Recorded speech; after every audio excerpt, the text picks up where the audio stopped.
Hi, welcome to this episode of Adtastic. I'm your host, Tony Stanall, and we're visiting once again with Kent Lewis from Anvil. Welcome, Kent. Hello, thanks for having me. It's a pleasure to be here.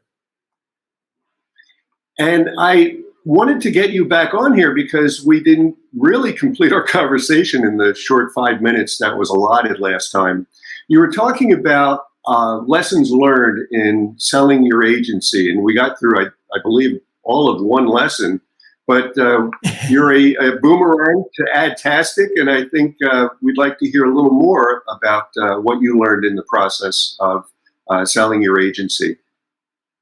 Sure. Well, thanks for having me back. It's an honor. And what I want to do is I'll just paint the picture again for those that missed the first episode. Hope you go back and check it out. All I really talked about of the 5 strategies that I wanted to share that were not the more obvious things like maximize your profit and, try and pass the hit by a bus test. I really focused on the identifying who your ideal partner, your acquirer would be in building your business for that exit. And, whether it's a strategic partner, ideally, or some other type of partner that can leverage what you're creating, in my case, as an agency. But the other 4 I thought were worth mentioning because I barely got to them. I got my numbers out of the way up front, meaning I came up with my ideal target number for an exit and I could justify it. And then when people reached out, potential acquirers, I just told them, like, this is going to start the conversation or it's going to end the conversation. A lot of M&A folks say, you don't open with the numbers, you let them do it. But I felt it saved me a ton of time to get those numbers out of the way first. The second thing I did, which is not anything related to who I am personality-wise, is I got very patient with the process. I was looking at the long game, a 1 to 5 year plan, and it ended up taking about 10 years. But if I put my mind to it, I could have done it in about 6 months. So putting all my documents on a drive, allowing access after an NDA is signed, I saved myself a lot of time and pain. Once I got the number out of the way and they knew what I was looking for, then they could look at the numbers behind the scenes and validate it. And then once we felt that there was a potential fit because the numbers are out of the way, then we looked at, is the culture a fit? Because if you go too far down the path with your numbers and you don't back up and look at, is the culture a fit in a particular merger style, like what we did with Dexia at Anvil, then it could be really disastrous. A lot of the agencies that merge, they often or acquire, they fail to integrate properly and they end up losing most of the talent.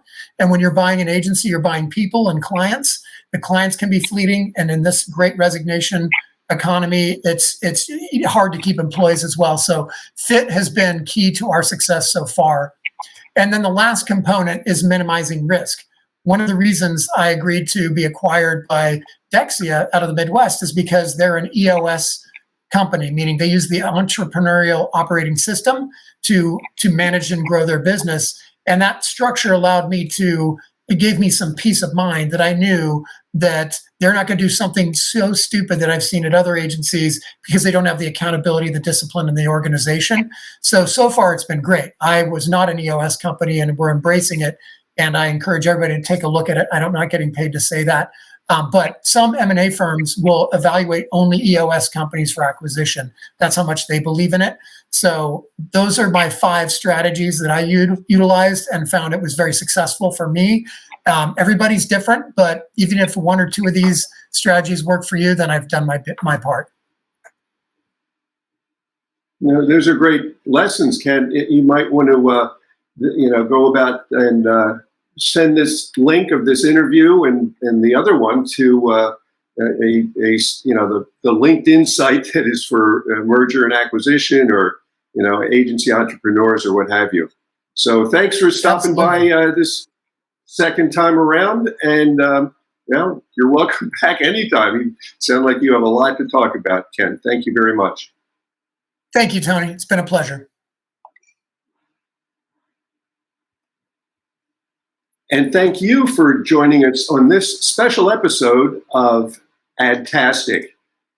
To find out more about Kent Lewis, you could go to dailyadbrief.com and check out both of his interviews. We'll see you next time.